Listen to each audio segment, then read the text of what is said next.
E acho que talvez a gente esteja com um problema no link. Vou falar com você aqui no paralelo, só para a gente resolver.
Agora eu vejo vocês.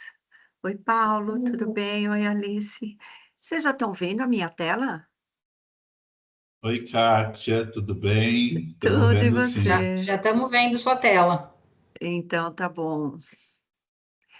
Então, a hora que quiserem, tá tudo pronto aqui.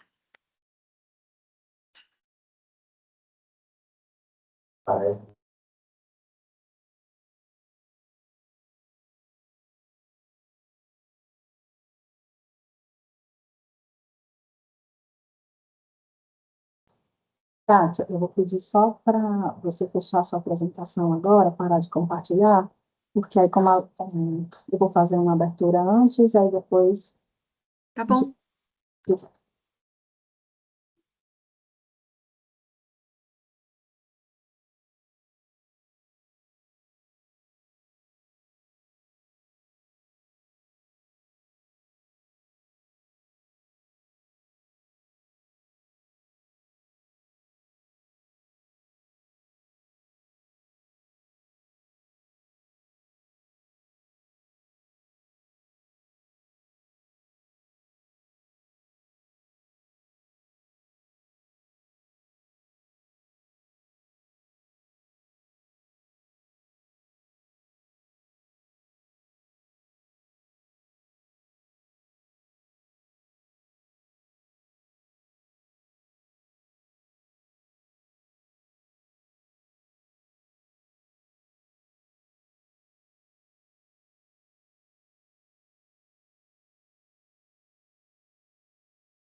Olá, boa tarde, para quem está entrando agora. Estamos só esperando mais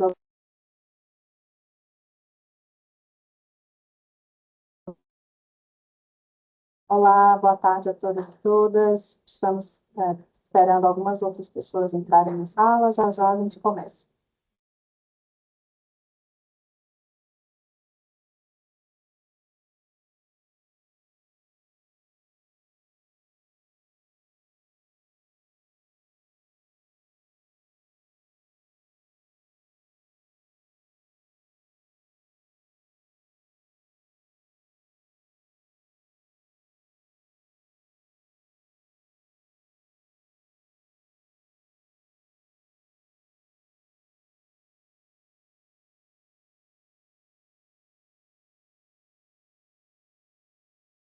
Boa tarde, pessoal, bem-vindos.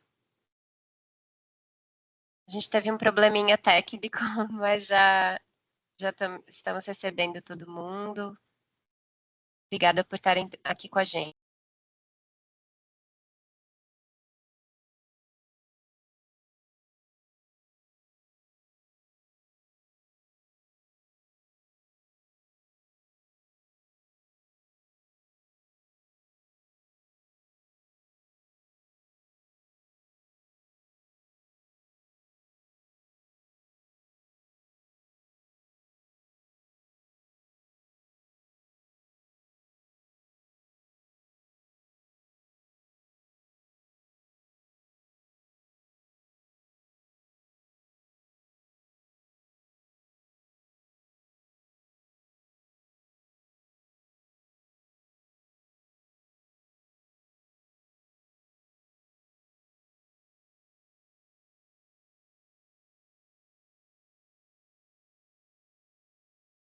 Pessoal, bem-vindo, boa tarde.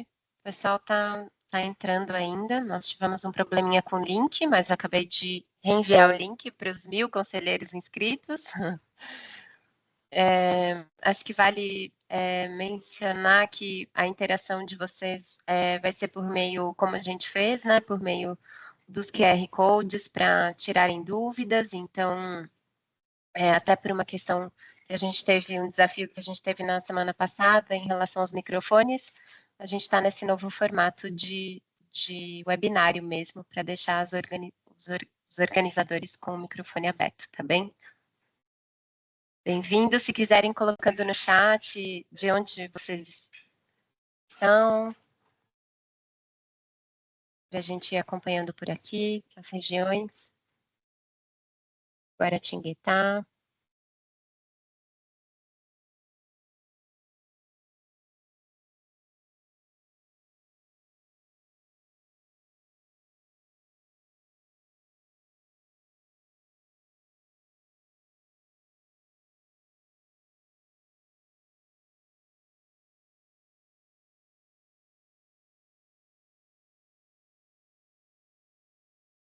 Olá, pessoal. Vamos começar nosso segundo ciclo, nosso segundo encontro do ciclo formativo online, fortalecendo os conselhos na implementação da educação digital e midiática. Sejam muito bem-vindos e bem-vindas. Pedimos desculpa por esse atraso, mas esperamos que seja um momento bem proveitoso para todos, Bom, meu nome é Larissa Santa Rosa, não é Thaís, como está aparecendo para vocês. Eu tive um problema no meu computador também. Eu estou especialista em tecnologia, inovação e educação básica na coordenação de tecnologia e inovação na Secretaria da Educação Básica no MEC. E este ciclo, né, de formativo, ele é composto por 4 encontros, cada um organizado para apoiar o trabalho dos conselhos estaduais e municipais de educação nesse processo de análise e aprovação do acompanhamento dos currículos, esses currículos alinhados às diretrizes nacionais de educação digital e midiática. A gente quer aproveitar mais uma vez para agradecer a parceria e o engajamento do FONSED, da UNCM e da Undime, que caminha, né, conosco na construção dessa agenda, desse ciclo formativo.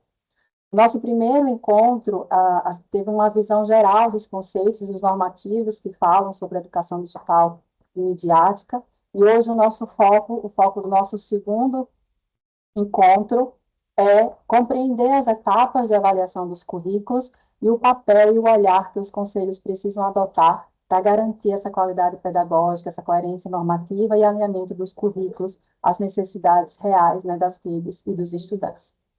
Para isso, nós vamos ter algumas falas hoje, a senhora Cátia Smolli, a senhora Alice Carraturi e o senhor Paulo César. Para começar, nós vamos iniciar convidando a senhora Cátia Smolli, doutora em Educação pela FEUSP, diretora executiva do Instituto Reúna, conselheira do Conselho Estadual da Educação de São Paulo, ex-secretária da Educação Básica do MEC, e ela vai começar falando um pouco sobre essa reflexão do lugar dos conselhos nesse processo de análise e aprovação curricular. Então, bem-vinda, senhora Cátia, obrigada, a palavra é com a senhora. Obrigada, Larissa. Eu queria dizer que é uma alegria, obrigada pelo convite, é muito bom ver a Alice, a gente tem uma história junta de muito tempo, também conselheiro Paulo César, a gente tem trabalhado muito junto, né, nos subgrupos do FONSED, então tá sempre bom estar aqui e eu vou compartilhar, porque quando eu estava preparando essa apresentação, eu fiquei pensando bastante que tipo de contribuição poderia ser mais interessante eu trazer para vocês, em função de ter muita gente, muitos conselheiros e conselheiras muito sabidos aqui, né? Que poderiam estar aqui conversando e debatendo, então eu procurei fazer uma apresentação sucinta e pensando mesmo nesse processo, até porque o tema é da melhoria da qualidade pedagógica, né? E entender a sutileza que é onde o conselho entra quando se trata do olhar pedagógico. Então, se eu falar alguma coisa que seja muito óbvia, vocês me desculpem, mas eu pensei, como boa professora, uma coisa bem didática. Eu estou compartilhando a minha tela já com vocês, mas eu também passei, Larissa, para você a minha apresentação e fica disponível para todos que se interessarem por ela, tá bem? Vocês podem compartilhar e fiquem tranquilos com isso. Então, eu fiquei pensando muito nessa pergunta de como os conselhos podem contribuir para a qualidade técnica e pedagógica dos currículos e para o fortalecimento da educação digital e midiática nas redes de ensino. E por que essa pergunta ela foi bem interessante para mim? Porque quando a gente olha para o papel dos conselhos, né, que os conselhos são órgãos consultivos, normativos e deliberativos, parece que o conselho está muito distante da parte pedagógica, porque nós nos manifestamos com nomes um pouquinho mais próximos, um pouquinho mais diferentes, guardadas as especificidades, basicamente nós nos manifestamos por meio de indicações, pareceres e deliberações. E, de uma certa forma, muitas vezes fica parecendo que nós temos um papel que é um papel posterior à chegada dos currículos. É interessante porque nessa trajetória toda que a Larissa contou aí um pouquinho, eu passei por vários movimentos diferentes na relação com o Conselho, até ser conselheira. Eu estou no meu 3º mandato do Conselho Estadual de Educação e entender como é que esse processo funciona, porque nós podemos ser instigados a responder alguma coisa que os nossos sistemas nos perguntem, então, alguém que quer uma autorização, a secretaria que está produzindo o currículo, e aí nós podemos nos manifestar depois, porque somos induzidos. Mas acho que nós estamos conversando aqui com um grupo que pode ter um outro papel, que é esse papel de articulação com o sistema e até, de uma certa forma, indutor de algumas coisas que o próprio sistema vai fazer. No caso específico dessa questão de nós organizarmos os currículos com vistas a toda essa preocupação tecnológica, da educação midiática, enfim, eu queria muito contar para vocês o que eu sistematizei a partir da minha própria vivência como conselheira do Conselho Estadual de Educação e nos processos de ou ajustes ou produção curriculares que os conselhos vêm vivendo desde que a Base Nacional Comum Curricular foi elaborada e aprovada lá em 2017 e depois a outra parte do ensino médio em 2018. Uma coisa que é bem importante, que eu vejo como papel do conselho, é produzir escutas e debates com diferentes atores. Isso é uma coisa que os conselhos podem fazer. Então, nós não precisamos nos afastar do trabalho que a secretaria municipal ou estadual vai fazer, porque ela acaba liderando esse processo de produção dos conselhos, em parceria, em regime de colaboração, né, com todas as escolas que respondem ali ao sistema, mas é da secretaria esse papel, ao final e ao cabo, de elaborar o documento que vai ser analisado pelo conselho. Mas uma coisa que é bem interessante fazer é escutar as pessoas. O conselho pode ser esse espaço de escuta. Especialistas no tema, outros conselheiros de conselhos que já estão avançados na discussão, o convite para as equipes do Ministério da Educação, do próprio Conselho Nacional de Educação, sem contar os grandes parceiros, a Undime, a Uncime, muitas vezes escolas. Então, eu vou trazer 2 exemplos que eu acho que são muito relevantes e eles têm relação com todo esse processo de educação midiática. O Conselho Estadual de Educação de São Paulo vem discutindo muitas dessas coisas que estão dando, inclusive, embasamento para as discussões curriculares agora, e o jeito como nós fizemos, né? Eu podia escolher outros, mas eu escolhi 2 indicações que nós fizemos a partir de escutas e que tem relação com a temática desse grupo de trabalho aqui. Uma foi a indicação 239 de 2025, que tratou de um tema bem desafiador, que é o bem-estar coletivo, a saúde mental e as aprendizagens das crianças e dos adolescentes como uma responsabilidade compartilhada. São Paulo viveu, num determinado momento, entre o ano passado e o começo desse ano, uma coisa que todo mundo estava vivendo e vive ainda, que é a questão de o quanto o uso de tela desmedida pode trazer um impacto para a saúde mental, especialmente dos estudantes, mas também nós tínhamos uma pergunta que nós mesmos nos fizemos, e até para orientar o sistema, que é como é que a gente compartilha essas responsabilidades entre a escola, o sistema, a família, diferentes profissionais da área. E para fazer essa indicação, nós ficamos mais ou menos uns 3 meses, e eu não estou exagerando, tendo praticamente em todas as sessões, ou em quase todas elas, das sessões plenárias, porque esta comissão, a indicação foi uma comissão bicameral, nós tivemos, em quase todas as nossas sessões plenárias, nós tivemos pelo menos 1 hora e meia de discussão com algum especialista. Então, nós chamamos a professora Thelma Vinha, que tem muitas discussões sobre essa questão da relação das crianças, dos adolescentes com a escola, entre eles.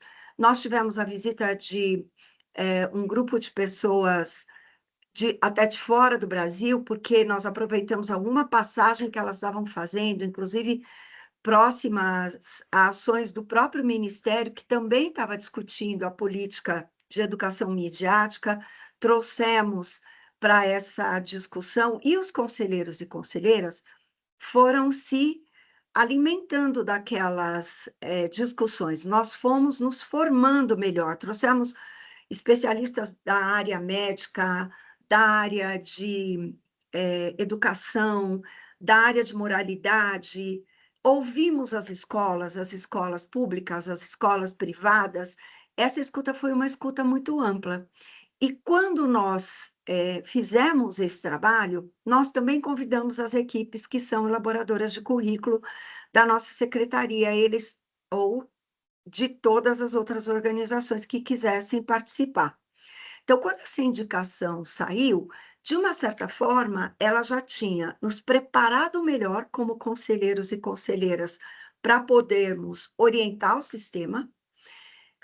Também havia envolvido as equipes que hoje estão, ou pelo menos uma parte das equipes que hoje estão liderando a elaboração desse currículo, e assim nós fizemos essa indicação, que ela já traz uma orientação para o sistema. Eu vou falar um pouquinho melhor desse papel das indicações. E nós fizemos uma coisa parecida quando nós construímos a indicação 238 de 2025.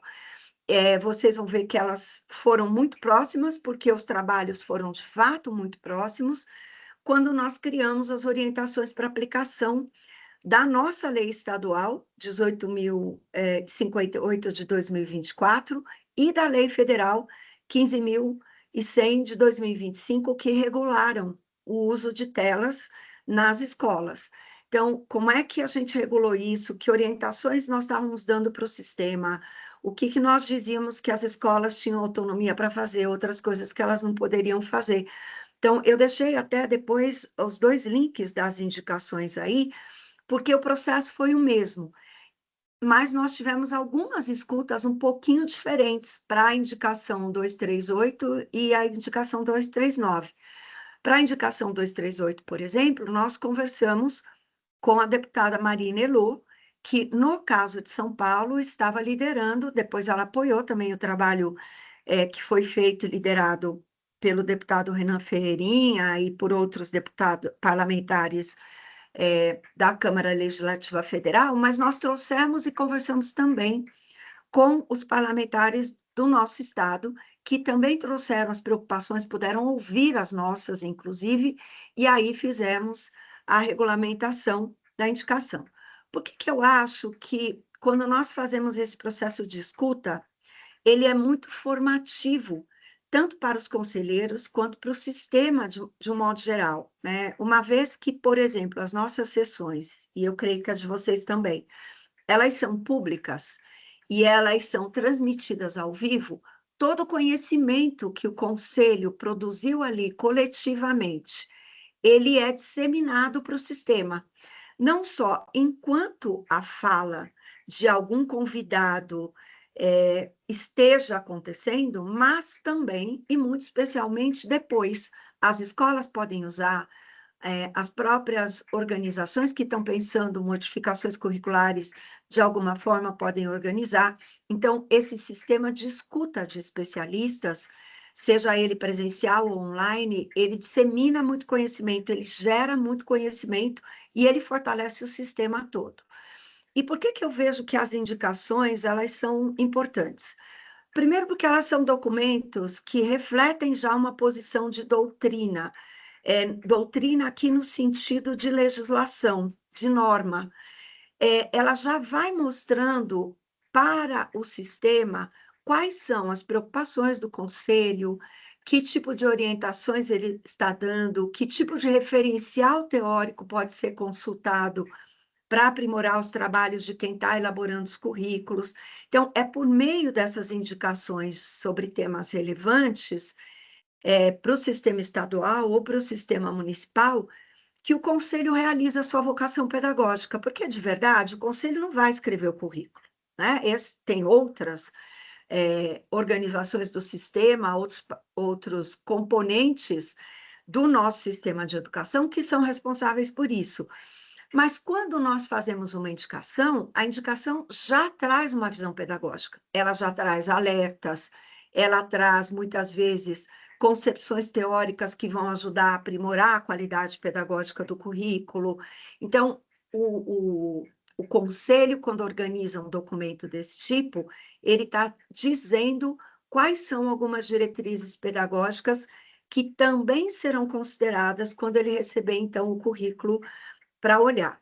Então, essa abrangência da normatização, né, que o conselho faz, dessas posições mais da doutrina, no sentido do direito, que são atribuídas as funções para os conselhos, elas asseguram uma coerência nas decisões específicas, porque muitas vezes o que acontece? Se nós deixamos para receber o currículo ou para nos manifestarmos depois que o currículo estiver pronto, muitas vezes nós vamos dobrar o tempo de trabalho, muitas vezes, quando o documento chega para o conselho, está muito próximo do prazo que ele precisa ser aprovado, então o tipo de trabalho que nós temos pode ser muito mais reativo do que proativo. E as indicações, esses estudos mais aprofundados, eles facilitam as iniciativas e o trabalho dos grupos que estão elaborando as orientações curriculares. Muitas vezes é comum que o conselho faça uma indicação junto com a deliberação que aprova o currículo. Isso muitas vezes acontece e é natural que aconteça, porque aquela indicação que acompanha a deliberação que vai aprovar o currículo, ela situa, né, aquele currículo, ela traz o histórico do processo, mas nós estamos falando aqui de um outro tipo de indicação, que não é esta, que é uma indicação mais orientativa.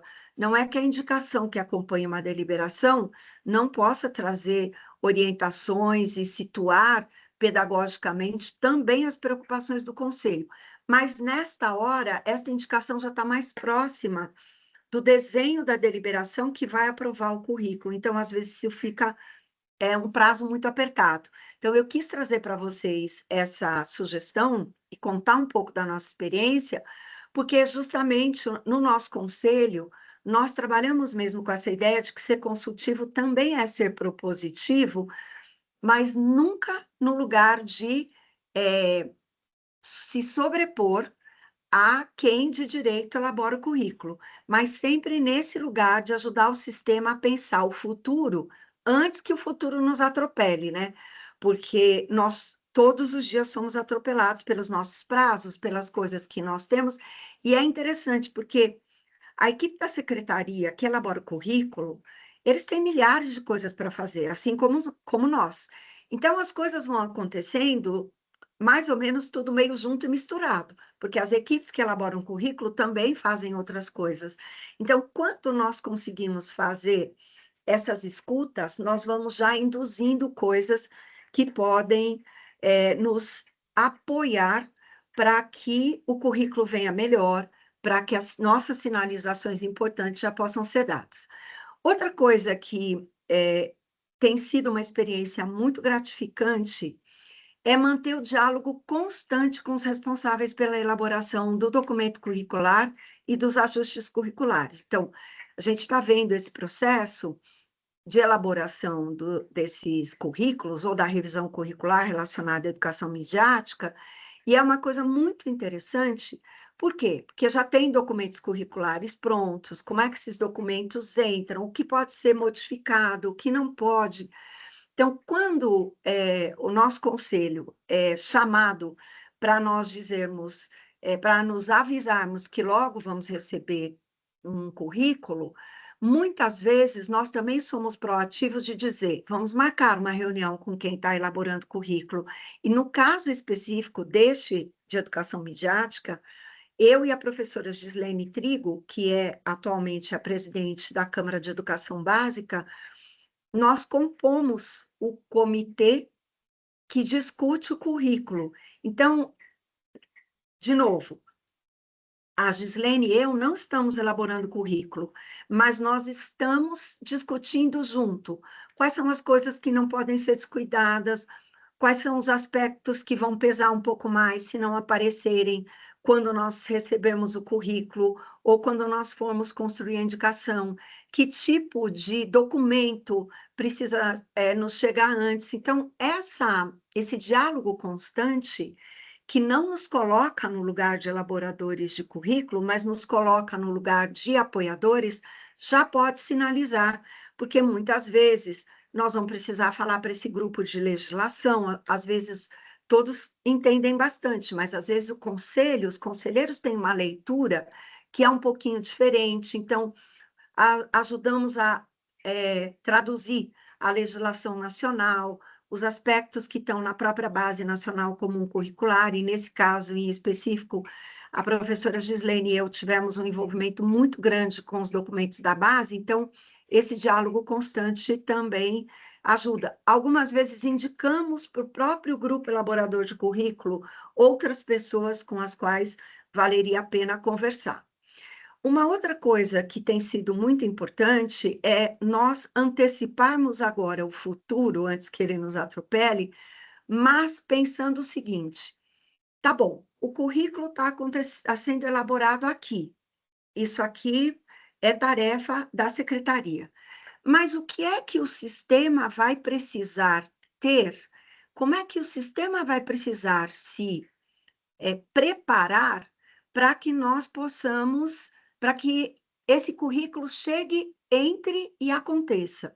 A elaboração de um currículo, e eu tenho certeza que as pessoas que virão depois de mim vão poder aprofundar mais isso, mas todos nós sabemos, né, Alice, que a elaboração de um currículo e a implementação do currículo são coisas muito diferentes. E que entre o currículo chegar e o currículo começar a ser implementado, tem muita coisa que o sistema vai precisar fazer. Ele vai precisar pensar, todas as escolas vão precisar repensar um plano de implementação, como é que ela vai atualizar o currículo, cada uma atualizando o seu, caso ela seja uma instituição privada, ou a rede adaptando as escolas, as redes que respondem ao sistema, adaptando as escolas, tem a parte da formação docente, tem uma parte grande de revisão dos projetos políticos pedagógicos das escolas. Então, muitas vezes, se o conselho se antecipa, nós podemos também dar segurança para o sistema, para todos os entes que compõem o sistema, de dizer, nossa, eu já posso me antecipar. Vamos começar a repensar o nosso projeto político-pedagógico? Como é que será que eu vou preparar e vou reorganizar a minha matriz curricular? A minha matriz curricular, eu vou ter um professor de educação midiática, nós vamos fazer isso num processo de transição. Esse planejamento, ele é muito relevante para garantir a qualidade pedagógica, porque o documento pode estar muito bom, mas se as escolas não estiverem preparadas, se os diretores de escola, se os dirigentes regionais, enfim, todo o ecossistema que vai cuidar dessa implementação, ele não estiver preparado, é muito desafiador chegar ao currículo, entender como é o currículo, preparar a escola. Então, o que o Conselho Estadual de Educação de São Paulo fez? Nós produzimos, pensando nisso e fazendo para nós mesmos estas perguntas, e junto com a equipe que estava elaborando o currículo, nós fizemos uma lista de coisas para as quais nós já podíamos ter uma deliberação.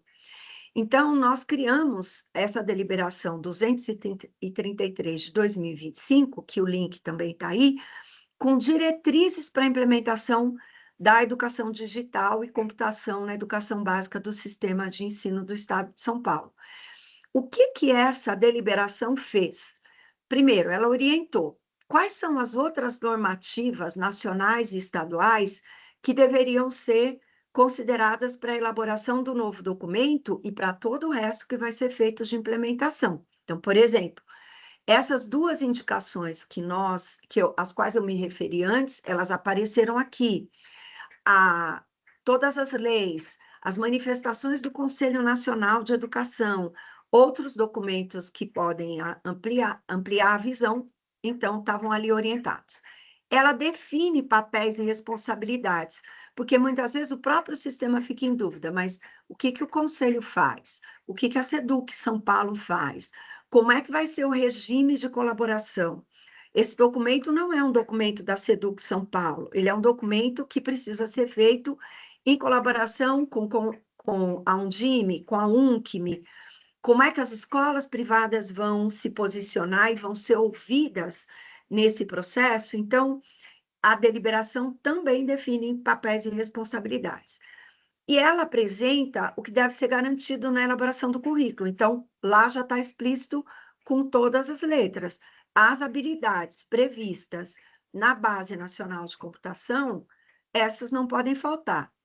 Mas e se nós quisermos colocar outras coisas que não estão na base? Bom, gente, a base é a base. O sistema pode prever outras coisas, desde que considere o que é específico de cada etapa da escolaridade. Então, esses critérios pedagógicos, para além daquilo que deve ser garantido na elaboração do currículo, também já aparecem na deliberação. Eu não vou ler para não ficar exaustivo, mas eu coloquei alguns exemplos. Então, por exemplo, nós escrevemos assim, na atualização curricular, que já estava lá referida no caput de um dos artigos, a gente já diz o que as redes e as instituições devem garantir. A integração das aprendizagens e competências da BNCC Computação ao conjunto definido do currículo paulista e pelas propostas pedagógicas. Por quê? Porque já existe um currículo no sistema, né? Então, nós não vamos inventar um novo currículo, nós vamos fazer uma reorganização curricular, considerando agora a BNCC Computação. Nós vamos dizer que não se pode abrir mão de abordar os 3 eixos estruturantes que estão definidos na BNCC Computação, como é que vai ser feita o cuidado para adequação a cada faixa etária, e aí nós até dizemos isso, né, que pode incluir outros objetivos de aprendizagem, desde que eles sejam coerentes com as premissas da BNCC e também que complementem. Então, eu não tiro um para pôr o outro, mas eu posso acrescentar.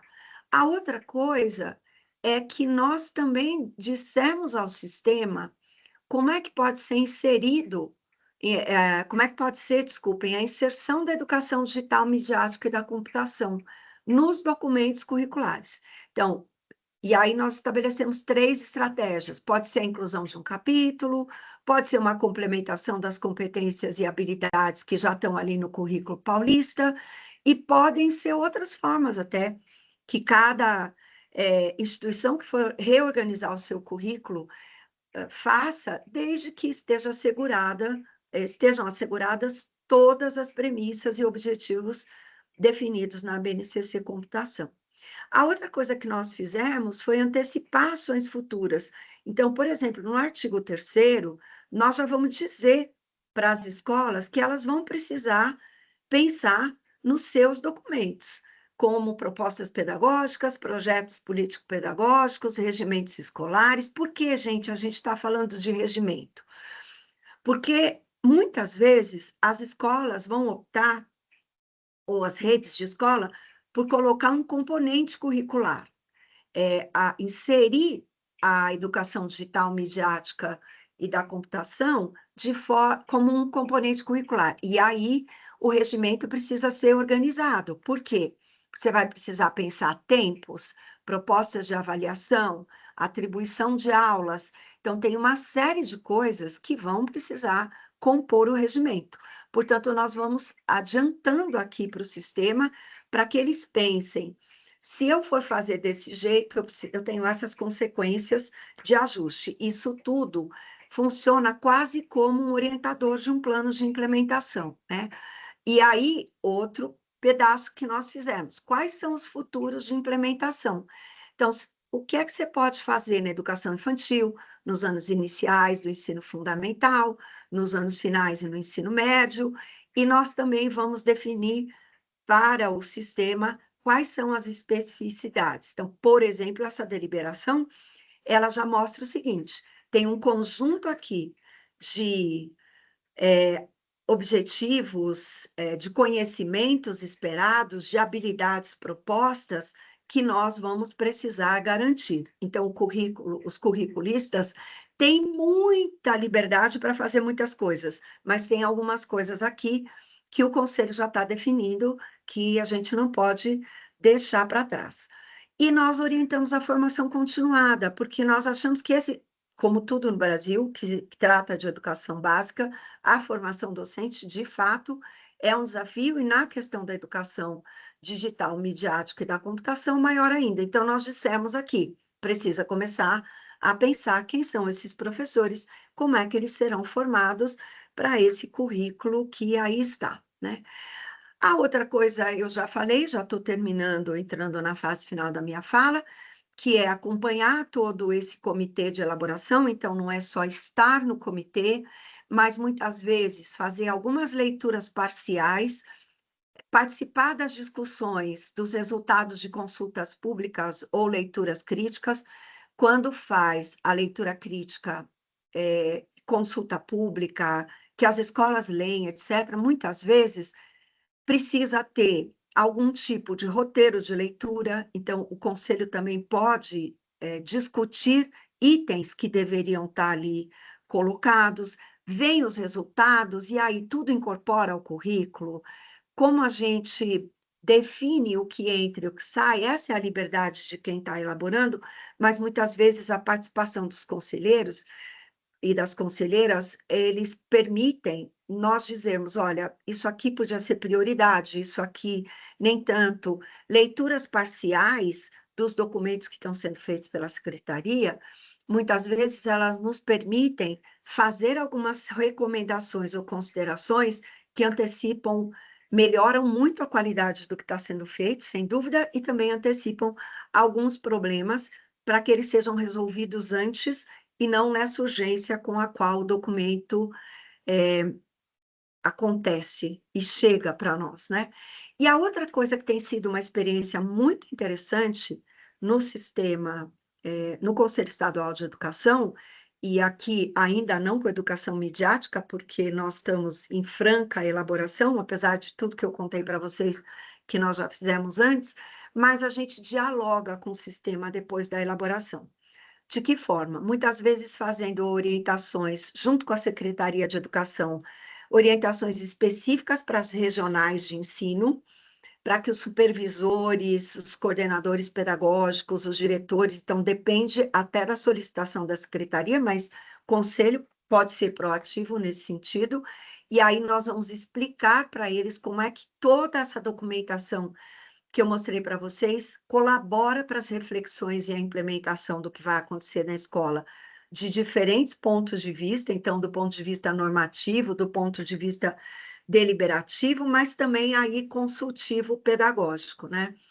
E outras vezes nós vamos chamando as equipes do sistema, então, das escolas, da própria rede estadual, algumas conversas com um DIME regional, com um UNCME, para a gente saber como é que a implementação está acontecendo. E isso, muitas vezes, nos dá visibilidade de alguma coisa que está faltando ou que podia ser aprimorada e que pode se manifestar novamente numa indicação ou num seminário. O Conselho Estadual de Educação realiza alguns seminários específicos, e aí eu queria terminar dizendo isso, né? Que o nosso papel normativo, ele é de garantir que a inovação curricular seja uma política pública com sentido pedagógico. Então, apesar de nós atuarmos mais do ponto de vista da legislação, acho que essas são as contribuições que eu traria para vocês daquilo que nós podemos pensar para que os conselhos municipais, estaduais, possam acompanhar pedagogicamente a qualidade daquilo que está sendo produzido, para que depois a oferta também tenha uma qualidade importante. E eu termino por aqui a minha apresentação, agradecendo e me deixando à disposição e a outras pessoas também. Eu só queria dizer para vocês que, quando a Larissa me fez esse convite, a Maria Alice, eu já tinha um outro compromisso. E eu atrasei a minha entrada no outro compromisso para não deixar de estar aqui com vocês. Então, a apresentação se encerra, Larissa, quase junto com a minha saída.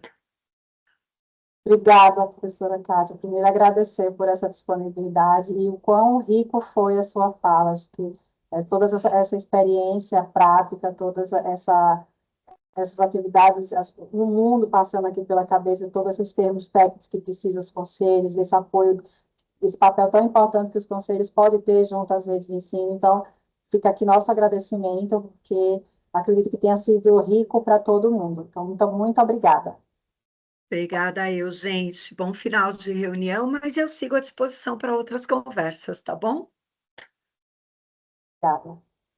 Então, seguindo agora, depois dessa fala inspiradora da professora Kátia, eu vou convidar uma outra pessoa para falar sobre caminhos e algumas propostas de etapas que podem apoiar os conselhos nesse momento de análise e deliberação sobre os currículos.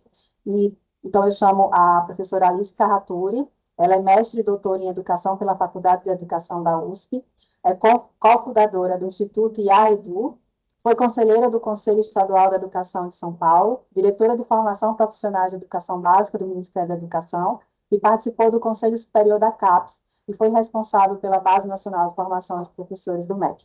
Obrigada, Alice, a palavra é com você.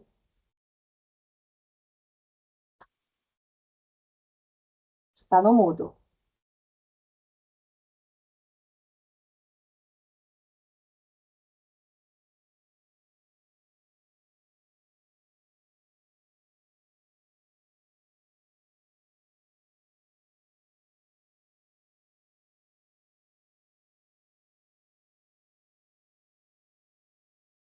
Alice, você consegue?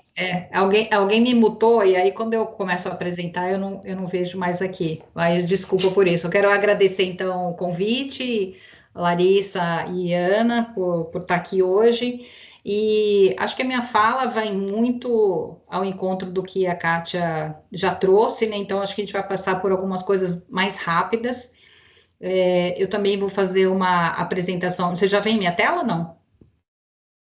Alice, a gente está vendo a tela da reunião. Você só precisa... Isso, pronto.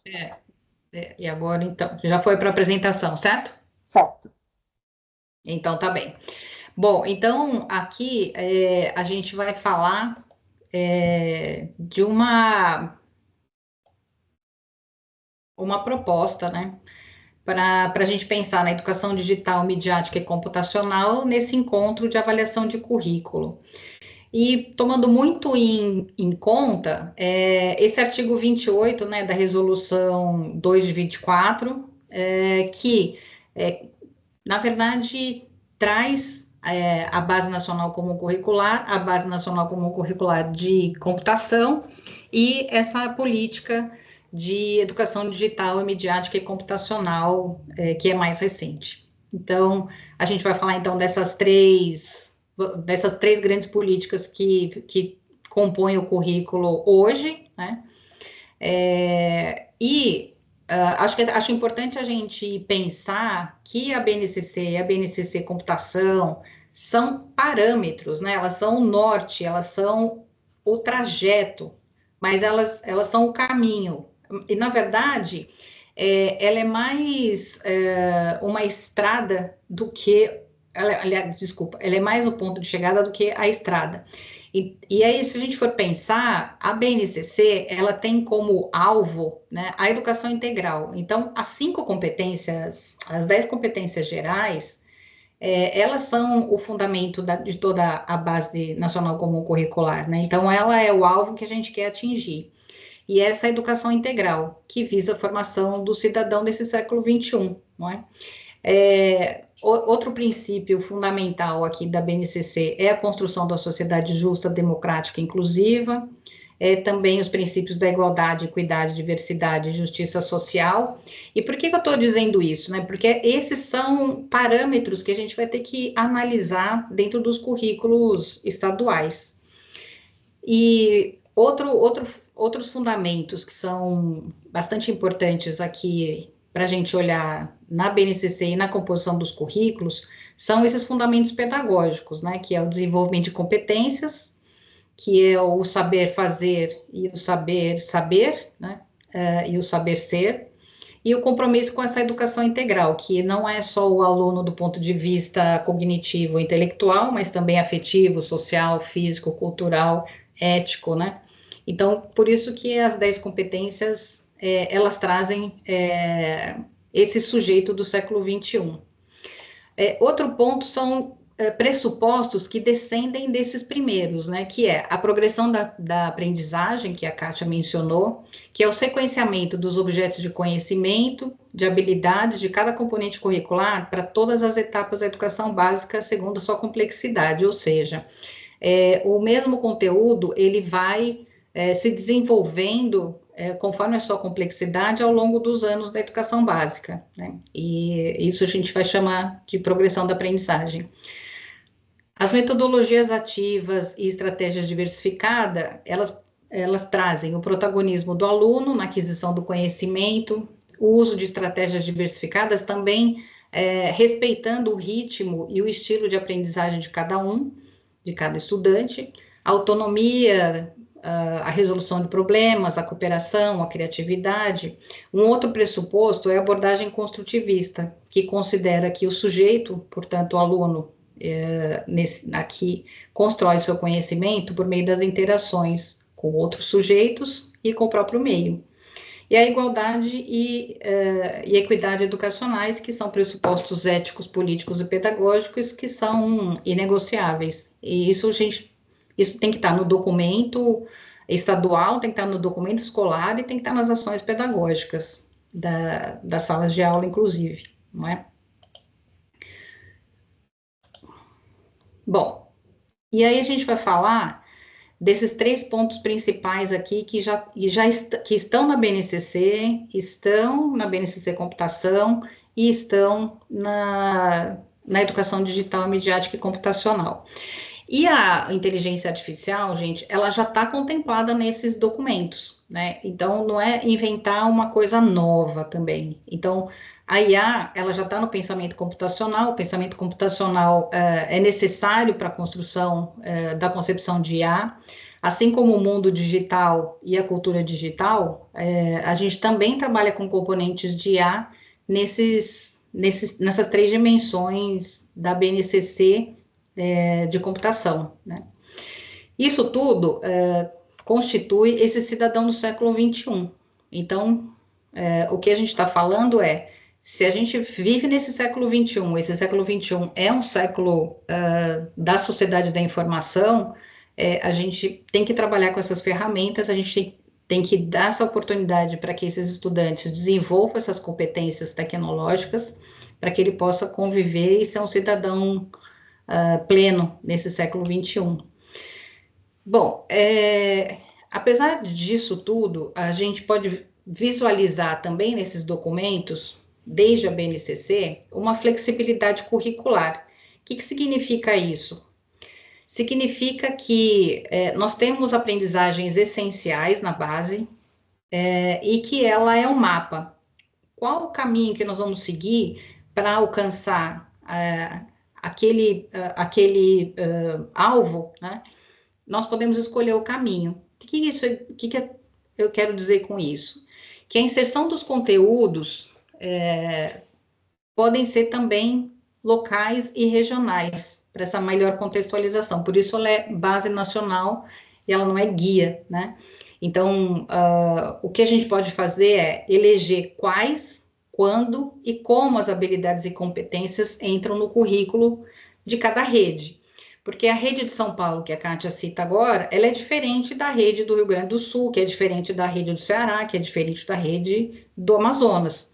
Então, a gente pode ter uma base comum, mas a gente pode ter inserções que sejam locais, e a sequência também eu posso escolher. Por exemplo, a minha rede, o conteúdo que está no 6º ano, eu não consigo trabalhar no 6º ano, então eu vou trabalhar no 9º ano. Ou, por exemplo, aquele conteúdo que está no 3º ano, eu vou ter que trabalhar no 5º ano.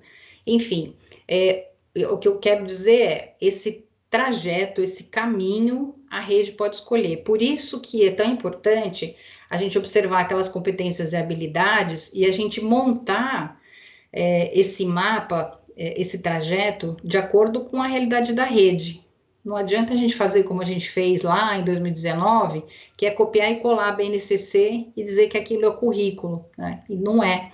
Então, a gente tem um trabalhinho a mais aí, que é justamente conhecer a rede e construir esse currículo de acordo com ela, né? A forma de oferta também é uma possibilidade, né? Então, ela permite a oferta por área, então, das áreas de conhecimento, por módulo, por bimestre, por semestre, entre tantos outros arranjos, né? E a educação digital e midiática, assim como essas 3 dimensões da computação, ela pode ser tida como componente curricular, pode ser transversal ou pode ser híbrida. O que eu quero dizer com híbrida? Híbrida eu quero dizer, na educação infantil nos anos iniciais vai ser transversal, e no ensino médio vai ser um componente curricular. Então, eu posso mesclar a forma com que eu vou trabalhar isso no currículo, não precisa ser uma forma única de ponta a ponta. Então, ela pode ser tanto transversal quanto híbrida, e eu posso começar, por exemplo, nos primeiros anos, eu posso começar do ensino médio, eu posso começar no ensino, no Fundo 2, então, existe uma flexibilidade grande aí que as redes podem olhar e se organizar de acordo com a sua realidade local. Bom, a resolução 2 de 2025, que fala justamente, acho que a Kátia também trouxe isso, abordou bastante, né, inclusive em termos mais regulatórios, mas ela traz esse uso pedagógico intencional dos dispositivos, a promoção da equidade, a necessidade da formação docente continuada para as tecnologias emergentes. Então, se hoje a gente está destacando a IA, é porque a IA hoje é essa tecnologia emergente, mas daqui 5, 10 anos, certamente outras tecnologias virão. Então, por isso que é tão importante a gente desenvolver competências digitais e não competências nas ferramentas digitais, né? Outro ponto importante que essa resolução traz é a proteção de dados, né, principalmente quando a gente trata de menores de idade, e esse fortalecimento da cidadania digital. Bom, essas normativas, elas vêm, então, já nesse período democrático, e o que elas trazem, e elas têm em comum, né, todas elas, é regulamentar esse uso dos dispositivos com função pedagógica, ampliar a escolarização digital, né, principalmente em relação à infraestrutura e com temas da computação, então do pensamento computacional, que é necessário para o desenvolvimento da compreensão e do uso da IA, o letramento digital e midiático no currículo, né, e suportar as escolas por meio dessas políticas estruturantes, que é o que o Ministério da Educação está fazendo aqui hoje. Bom, e o papel dos conselhos estaduais diante desses 3 grandes documentos aqui que vão orientar a reorganização da rede? Bom, então, um pouco, a Kátia, acho que já deu uma aula especificamente sobre isso, mas é justamente orientar o sistema de ensino por meio das indicações, deliberações que complementem, que adaptem e que operacionalizem essas normativas nacionais nos estados. Assegurar que o documento curricular dos estados priorize a educação digital, midiática e computacional, em diálogo com a BNCC e seus complementos.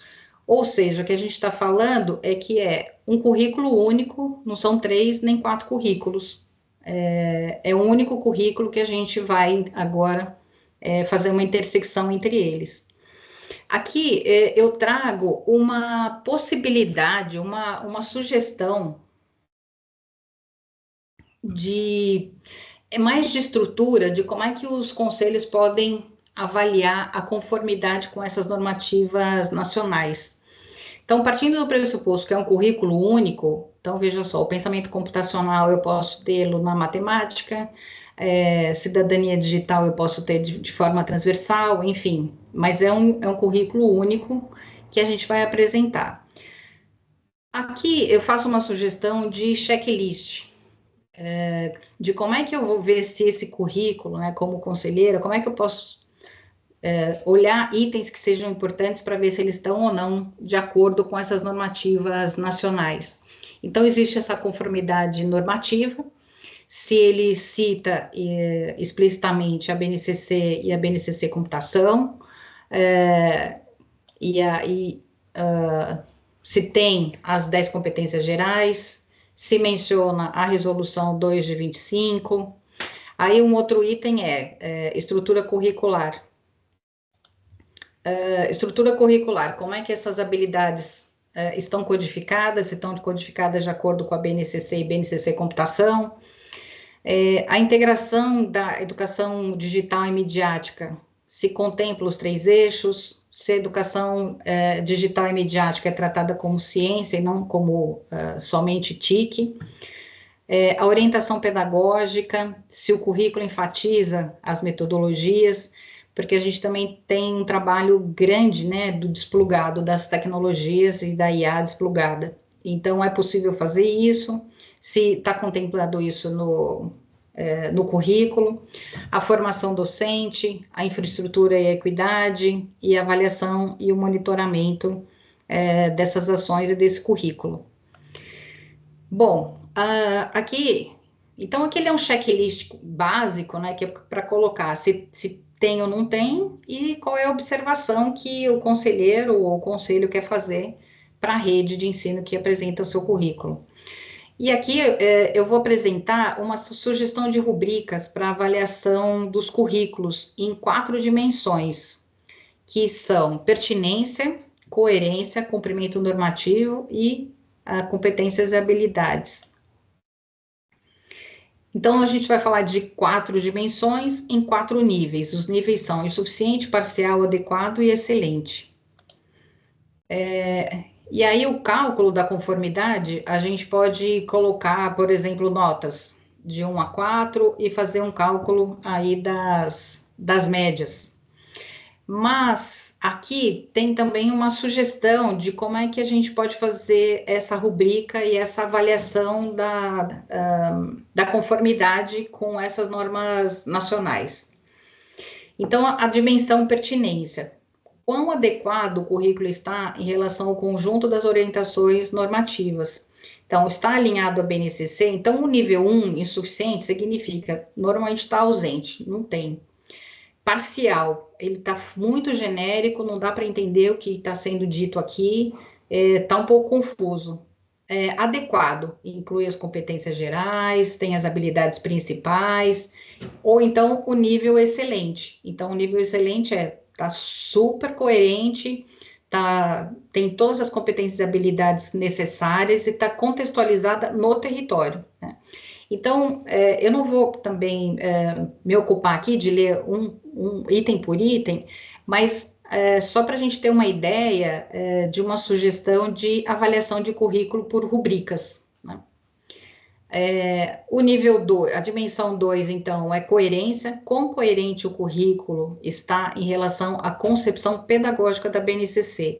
Então, lembra que lá no início a gente falou dos princípios políticos, dos pressupostos pedagógicos que a BNCC traz, né? Então, que essas são coisas que são inegociáveis. Então, quão coerente está esse currículo em relação à concepção pedagógica da BNCC? E aí, de novo, a gente vai avaliar com critério de concepção pedagógica, formação docente e avaliação, em níveis insuficiente, parcial, adequado e excelente. A dimensão 3 é o cumprimento normativo.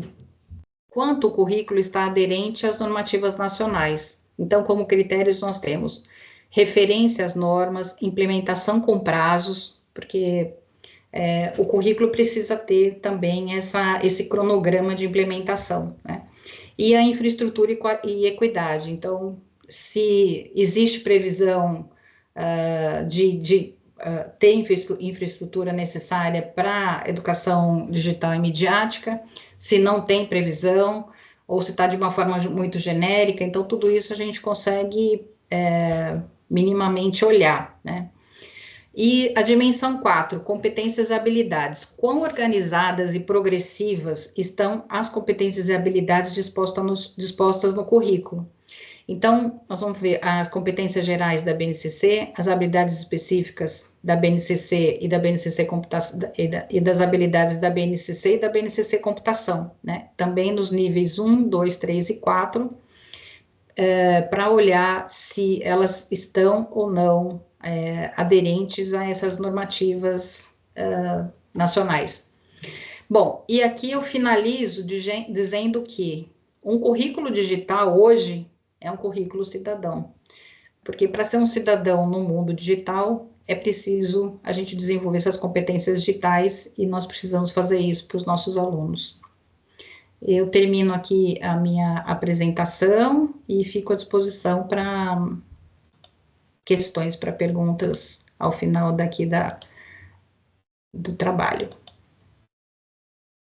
Obrigada, professora Alice. Sobre perguntas, eu sei que nós estamos bem ansiosos para fazer perguntas, mas hoje a gente teve esse problema técnico para o início, então a gente também não quer passar muito do tempo, a gente ainda tem uma fala muito bacana que vai ser com o professor Paulo, mas nós vamos deixar aqui, tanto no chat quanto aqui na tela, um QR Code onde vocês já podem ir fazendo as perguntas, e após o nosso encontro, até o início da próxima semana, a gente vai compilar todas essas perguntas e trazer no formato de um FAQ com as respostas, né, das principais dúvidas. E todo esse material que a Alice apresentou, esse checklist que eu vi aqui, que muita gente falou que esse checklist está bem interessante, que é muito importante, nós também vamos colocar enquanto um material para análise de vocês, né, como uma sugestão de um caminho aí que vocês podem estar seguindo, né, de critérios, de rubricas que podem ser um passo inicial para essa análise do trabalho de vocês, dos currículos. Então, já podem, né, escanear o QR Code, aqui no chat também a gente já vai colocar, podem ir fazendo suas perguntas, nós vamos passar depois todas as respostas para as dúvidas que forem aqui coletadas, tá bom? Então, obrigada, Alice, mais uma vez, acho que toda a sua fala, né, todo esse trabalho de tentar entender qual é esse papel, o que é que eu tenho que olhar no currículo quando se está falando do tema da educação digital e midiática. Então, mais uma vez, muito obrigada pela parceria. Bom, e para continuar, e para encerrar, né, esse nosso segundo encontro, eu vou convidar o professor Paulo César Rodrigues. Ele é superintendente de Informação e Tecnologia da Secretaria de Estado da Educação do Mato Grosso do Sul e vice-presidente do Conselho Estadual da Educação do Mato Grosso do Sul. Paulo vai trazer uma fala muito reforçando esse papel, né, de liderança dos conselhos nesse processo, que eu acho que fecha também muito bem todo esse nosso momento aqui. Então, professor Paulo, a palavra é com o senhor. Obrigada. Olá, boa tarde a todos. Estão me ouvindo bem? Ouvindo bem? Sim, professor. Estamos, sim.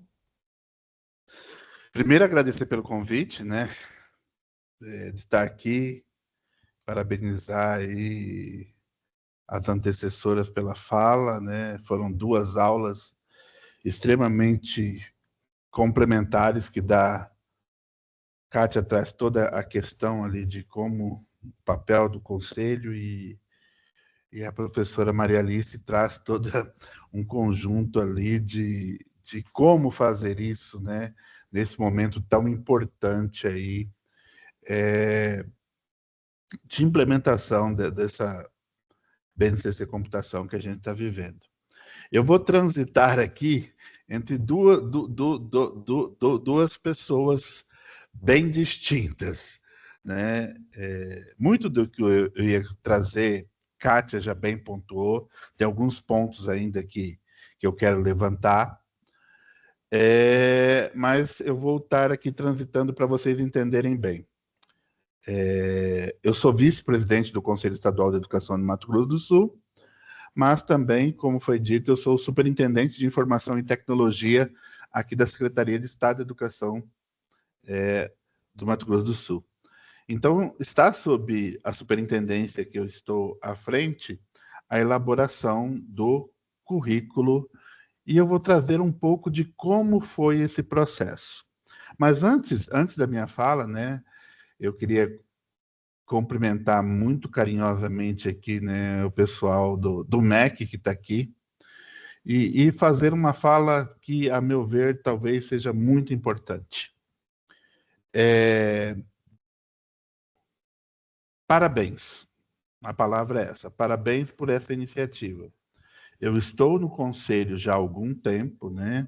Estou no meu 3º mandato lá e eu não tinha visto a iniciativa do MEC com os conselheiros ainda assim. A gente vê muito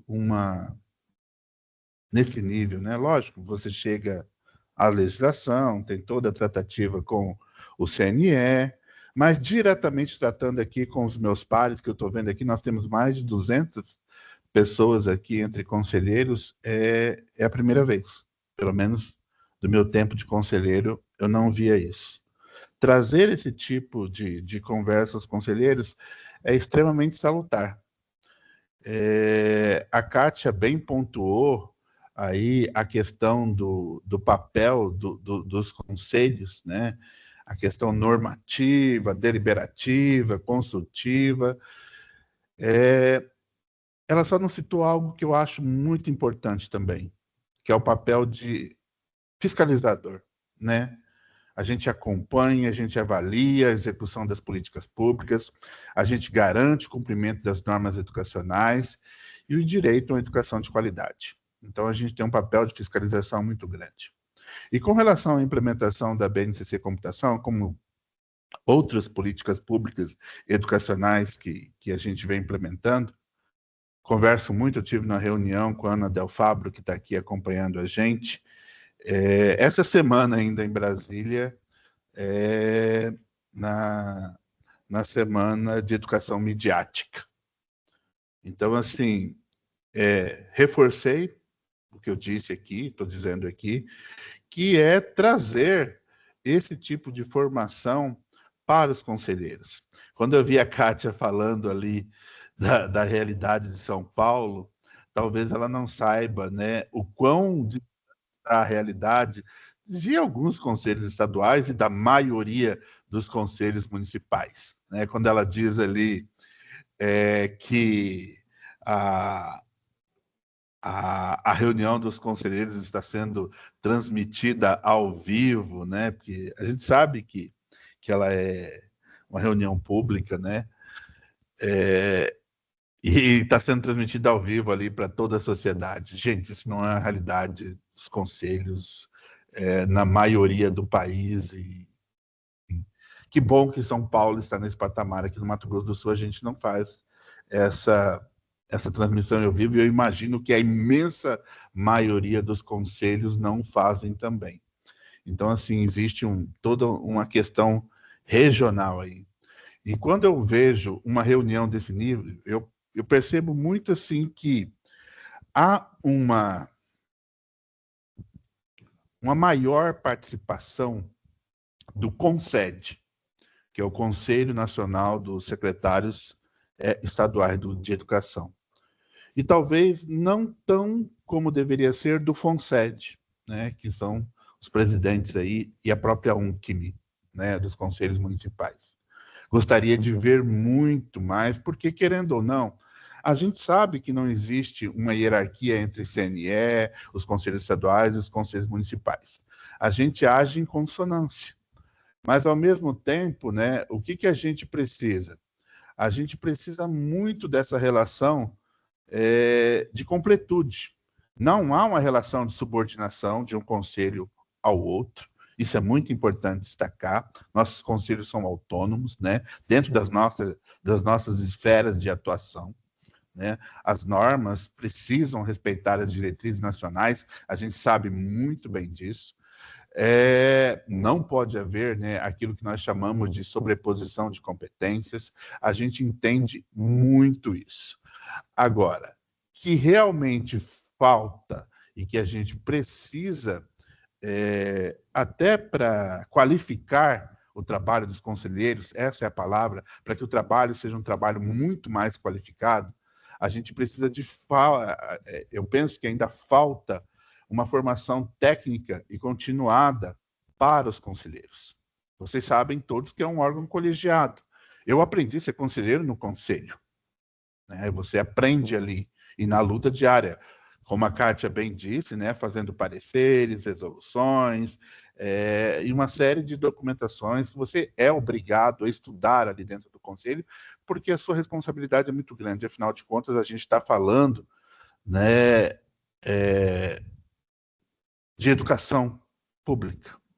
E algo que muitas vezes assim é esquecido nas nossas falas, né, e principalmente quando se fala dos conselhos, a gente fala muito assim da escola pública, a rede pública de ensino, a rede estadual de ensino, a rede municipal de ensino, mas não, nós regulamentamos, normatizamos para o sistema de ensino, que é muito diferente, né? A gente engloba o todo, a gente está falando de educação brasileira, né? Educação do Brasil. E eu não posso deixar de lado aí, quando a gente trata de educação, e a educação é para todos, é que as normas não cheguem às escolas privadas, né? Nossos professores das escolas privadas, os alunos da escola privada, eles têm os mesmos direitos e deveres, né, dos que estão na escola pública. Então, quando a gente traz esse nível de discussão aí aqui para dentro de uma reunião como essa, eu só tenho que enaltecer. Mas a gente é muito ciente, alguém colocou aí no chat que as condições estruturais dos conselhos, na sua maioria, são muito precárias. E é verdade, isso é fato, né? E existe alguma política pública aí para melhorar a infraestrutura do Conselho? A gente sabe da subordinação que está ligada à Secretaria de Estado de Educação, à Secretaria Municipal, que é dever do município, é dever do Estado, mas a gente precisa pensar nisso enquanto política pública na esfera federal. Né? Grande parte dos conselheiros não recebe uma formação específica sobre legislação educacional, gestão democrática ou mecanismo de fiscalização. Isso é um fato. Né? Isso acaba impactando diretamente na capacidade técnica. E são esses conselheiros que vão aprovar os currículos que estão chegando aqui, né? Dentro do conselho, que vai trazer essa questão toda à tona. O MEC não tem pernas para acompanhar o que está sendo implementado através de suas políticas públicas. Não tem, a gente sabe disso. Isso é papel de quem? É papel do Conselho, através da Secretaria Municipal, da Secretaria Estadual de Educação, através do supervisor de gestão escolar, que está lá dentro da escola, que é um braço da Secretaria, que vê toda a parte documental, se aquilo está sendo cumprido, se a carga horária está pertinente, que analisa as atas de resultados finais. Nós temos todo esse controle e essa ação de fiscalização junto com as secretarias municipais e estaduais de educação. Então, trazer essa qualificação para os conselheiros é fundamental.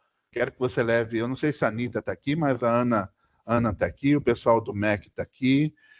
Eu acho extremamente importante, penso que é uma necessidade se a gente quer evoluir ainda mais do que a gente já vem evoluindo nesse país. Então, assim, eu fiquei extremamente feliz com o convite e acho que a gente precisa estimular mais esse tipo de encontro, né? Ou seja, mais de 200 conselheiros aqui que pararam as suas atividades, porque a gente nunca é só conselheiro, né? Você é conselheiro e também é de algum órgão ou representa alguma entidade ou alguma coisa, então parou para estar aqui porque é um assunto importante, que merece atenção e a gente quer estar melhor preparado, né? Então, assim, UNCM, MEC, desenvolvam mais formações para que a gente não tenha essa desigualdade e que as políticas públicas não sejam tão descontínuas como acontece.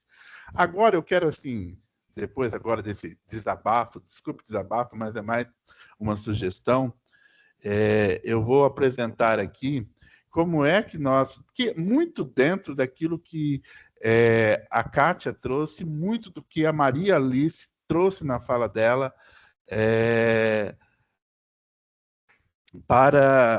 para os conselhos, né? Então, assim, como é que a gente tem feito aqui, Maria Alice, dentro de toda essa sua sugestão aí, porque eu fui aqui o superintendente responsável e responsável, sim, só o responsável, porque eu abracei com toda uma equipe aqui. Então, assim, a gente tem, hoje vocês sabem que muitos municípios não têm conselhos, eles acabam adotando aquilo que vem do Conselho Estadual, mas aqueles que têm conselhos municipais também, eles também bebem muito da fonte do que está ali no Conselho Estadual. E a gente tem que trabalhar nesse regime de colaboração. Isso é fundamental que aconteçam reuniões aí de troca de experiência, de estudo, como foi bem feito aí. Vou compartilhar a minha tela aqui. Só um minuto.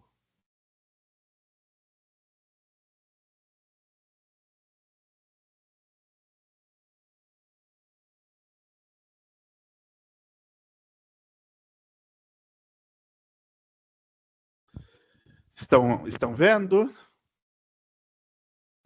Sim. Sim. Não vou trazer toda essa questão aqui que a Kátia já falou muito bem, Maria Alice também já falou muito bem, que é a questão da BNCC Computação, todo o conjunto, o arcabouço de legislação que nos dá embasamento para essa questão de mudança dos currículos que a gente está promovendo agora nesse país. Está parecendo Thaís, mas eu sei que você não é Thaís, você é a... Larissa. Larissa, né? A Larissa falou aí que eu sou superintendente. Eu sou bacharel em História, sou licenciatura plena, especialista em mídias na educação e também sou mestre em Educação e o meu mestrado foi na área de Tecnologia Assistiva para Educação Especial. Então, assim, é algo que a tecnologia, eu vivencio isso já há algum tempo.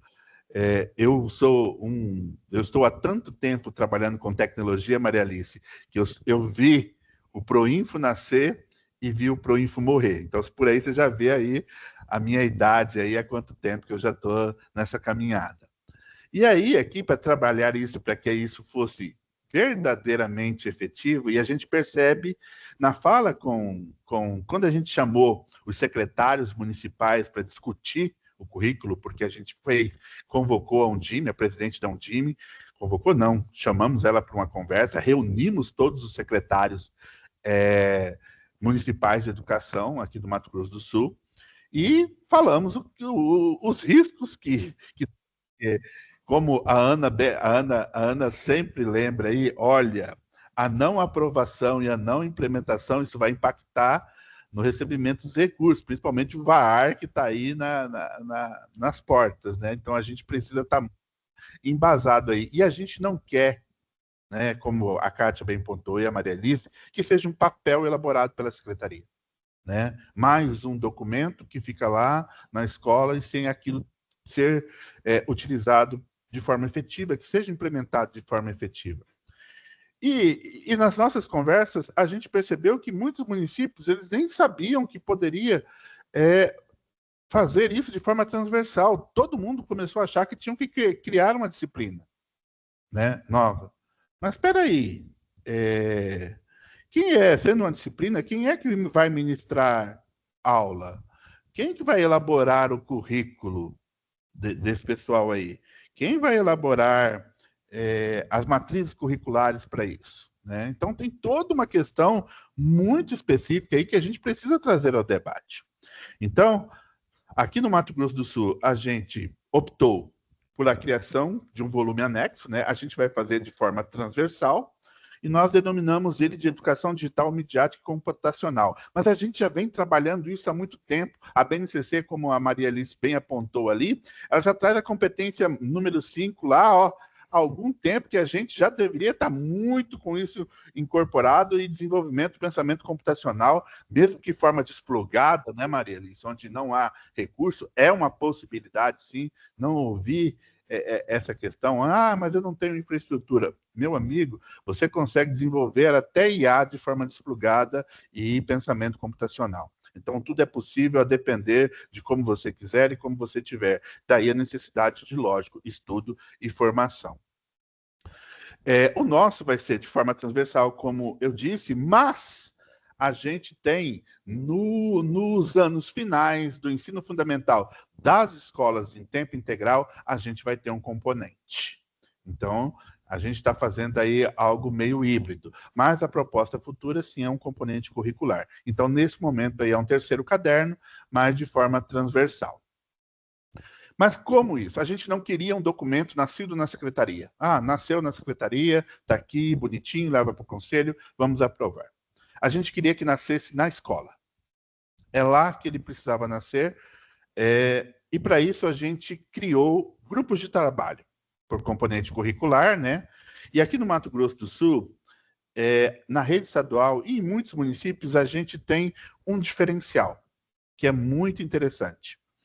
A gente tem aqui na rede estadual, desde 97, quando chegaram os primeiros computadores do Proinfo nas escolas, que nem tinha internet, né? Chegaram computadores, mas a internet era algo distante de se ver e se ouvir.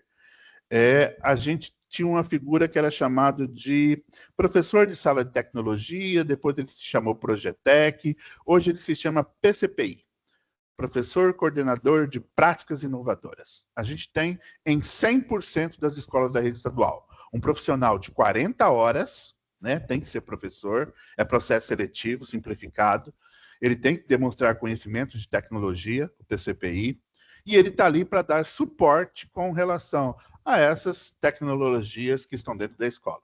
Então, 40 horas. Ele tem que ser dedicação exclusiva, porque se a escola funcionar 3 turnos, ele tem que distribuir essa carga horária dele nos 3 turnos e de forma alternada, para que todos os professores, imaginem assim, o professor de arte que tem o último tempo na sexta-feira no 6º B, e o cara não faz de forma alternada, ele nunca teria o apoio do PCPI. Então, são 40 horas. É um senhor investimento. Então, colhemos os melhores PCPIs das escolas, que todos têm que ter licenciatura, né? E criamos, lá dentro da escola, os grupos de trabalho. Como nós não temos, no Mato Grosso do Sul, a educação infantil, a gente só tem uma escola de educação infantil, que é dentro do Parque dos Poderes, para atender os servidores, a gente queria que esse GT fosse composto por membros das secretarias municipais de educação, mesmo também para os anos iniciais do ensino fundamental, porque a gente tem muito pouco. Então, foi feito, né, nos anos finais do ensino e no ensino médio, um GT por componente curricular, nos anos finais, um GT único, e na educação infantil também um GT único. Então, esse GT, ele é composto por professores que estão nas escolas, ele tem um líder da Secretaria de Estado da Educação, não da superintendência que eu estou à frente. E aí eu já trago as outras superintendências da Secretaria, que são as de políticas educacionais, onde está o ensino médio, a educação infantil, o ensino fundamental. Então, esses são coordenadores desses GTs. Então, fizemos os GTs, estabelecemos um cronograma. Depois de sair a primeira versão, nós abrimos, que é, para mim, extremamente importante. Você falar assim, nasceu o documento, esse documento chegou aqui na escola e eu não tive participação. Cadê a participação dos professores? Nós abrimos para uma consulta pública, né? E demos voz aos professores e alunos para que pudessem participar na criação desse documento. Então, ela foi realizada entre os dias 16 e 30 de setembro. Depois, nós fizemos a análise das propostas, né, e construção da segunda versão. Ela já está pronta, né, a previsão ali, quando eu montei a apresentação, era dia 24/10, ela já está pronta, essa segunda versão do documento, já com a contribuição desses professores. E aí, entra aquilo que a Maria Alice estava colocando aí, a Kátia colocou também, que é o papel não só dos conselheiros. Nós chamamos as universidades.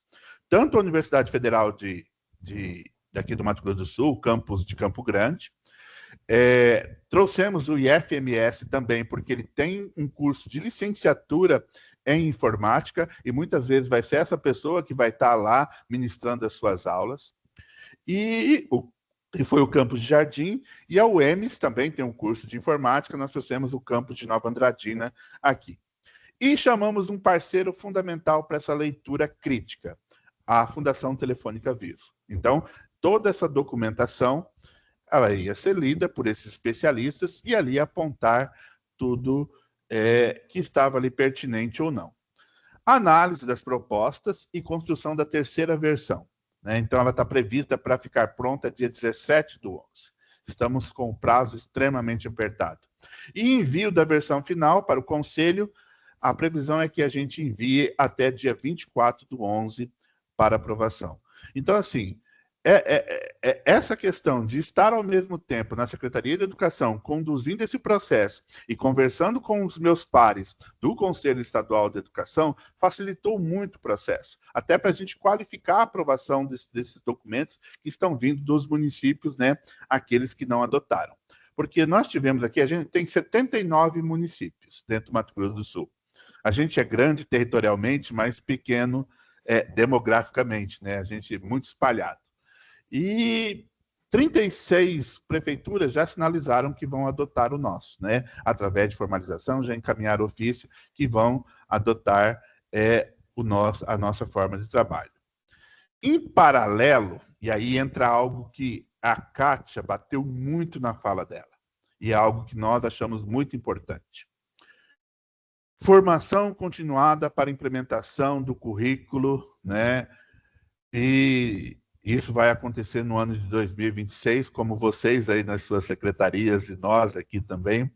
A gente só fala em SAEB, a gente toma café da manhã SAEB, almoça SAEB, janta SAEB e ceia SAEB também, né? Então é um momento muito crítico aqui, que a gente está trabalhando aí, é o que vai normatizar as políticas públicas e os índices que vão sair o ano que vem. E aí tem algo que o Ministério oferece para nós, que está lá, que você precisa, quando a gente fala em formação continuada, a gente precisa, não dá para você fazer uma formação continuada para todo mundo, como se todo mundo estivesse na mesma régua. Não estão.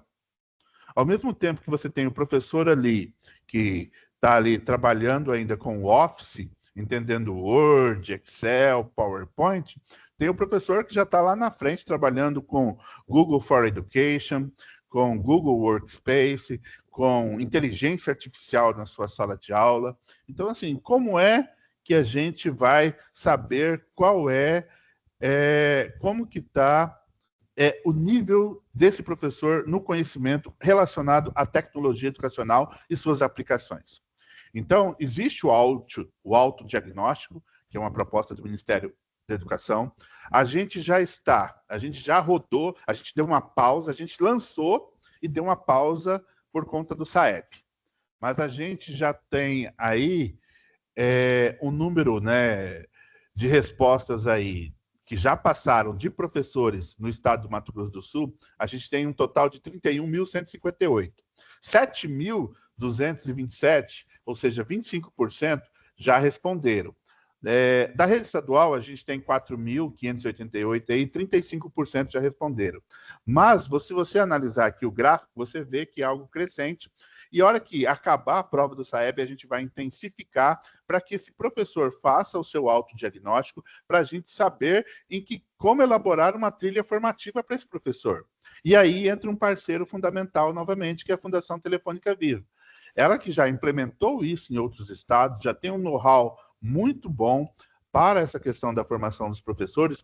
Ela vai ser a consultora nossa aqui para essa formação aos professores. Não dá para chegar a isso lá, como bem já foi colocado aqui, não vou me aprofundar nisso, para que o professor, de fato, tenha um conhecimento de como ele faz isso, que muitas vezes ele já está até fazendo e nem não sabe. Ele só precisa sistematizar algumas coisas ali para colocar aquilo que está previsto na legislação em prática.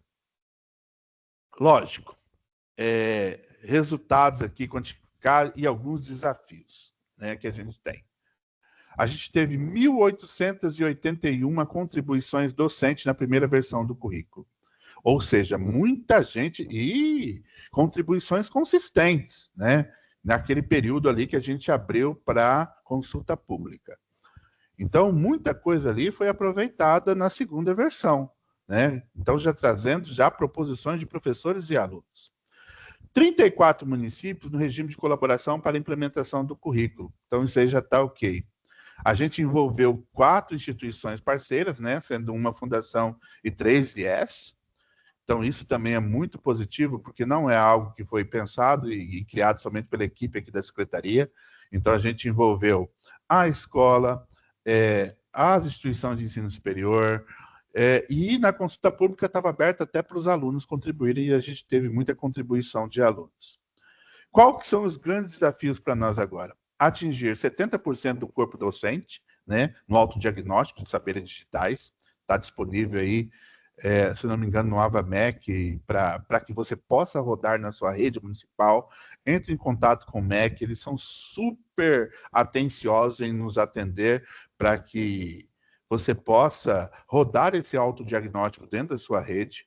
De posse disso, você vai ter condições de traçar a sua linha formativa aí para os seus professores.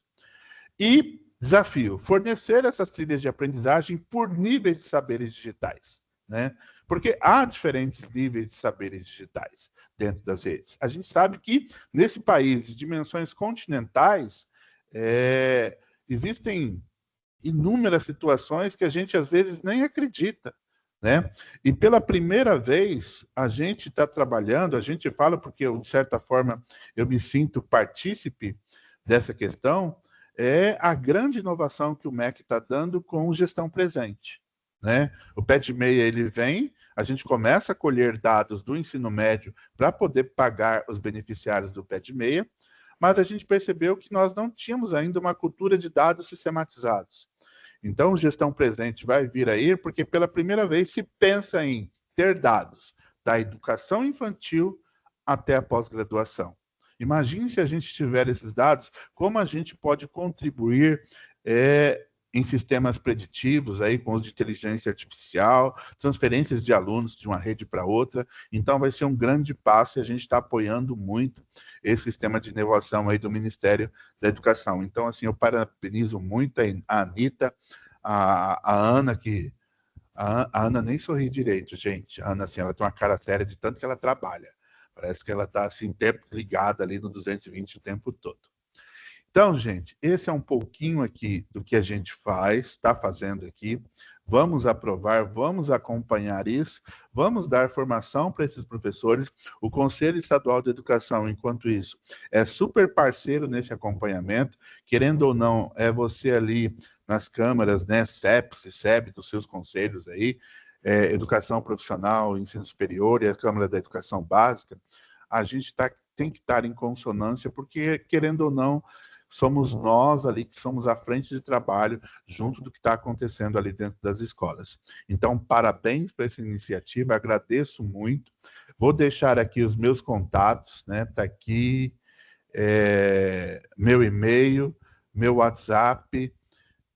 Estamos abertos aqui a contribuir, a trocar figurinhas com vocês. Como é que a gente fez? A gente já traçou o caminho das pedras. Então, assim, agora... Obrigada, da nossa fonte. Então, obrigado aí pela oportunidade e parabéns por esse encontro, que os outros encontros estejam tão bem sucedidos quanto foi o primeiro e o segundo agora. Obrigado. Obrigada, professor Paulo, obrigada mesmo. Essa experiência, né, no Mato Grosso do Sul, toda essa experiência, né, já vi tanto trabalho feito, é sempre bastante enriquecedor. Bom, chegamos ao fim deste segundo encontro do ciclo formativo online, fortalecendo os conselhos da implementação da educação digital e midiática. Agradecemos a cada conselheiro e conselheira que ficou com a gente até agora. Esse ciclo formativo foi pensado justamente para apoiar vocês. Pedimos mais uma vez desculpa pelo atraso do início desse encontro, nós tivemos alguns problemas técnicos e por isso também pedimos desculpa por estender, né, um pouco mais o tempo previsto, mas espero que vocês tenham aproveitado, que a fala da professora Carla, da professora Alice, do professor Paulo, tragam caminhos, né, possíveis para esse trabalho que vocês têm pela frente. Então, esse foi o nosso segundo. Aproveito para lembrar que nosso próximo encontro será na quinta-feira que vem, dia 6 de novembro, nosso terceiro encontro, né, nosso penúltimo encontro desse ciclo, no mesmo horário, das 14 às 15 horas. E nesse terceiro encontro nós vamos falar sobre uma avaliação qualitativa dos currículos, a partir dessa avaliação qualitativa, a partir das reflexões sobre a presença da educação digital e midiática nas práticas curriculares. Teremos outros convidados também. Então, muito obrigada a todos e todas. Uma excelente tarde para vocês. Não esqueçam, né, de usar o Slido para mandar perguntas, que a gente vai estar enviando os materiais, gravação, apresentações feitas e as respostas às perguntas.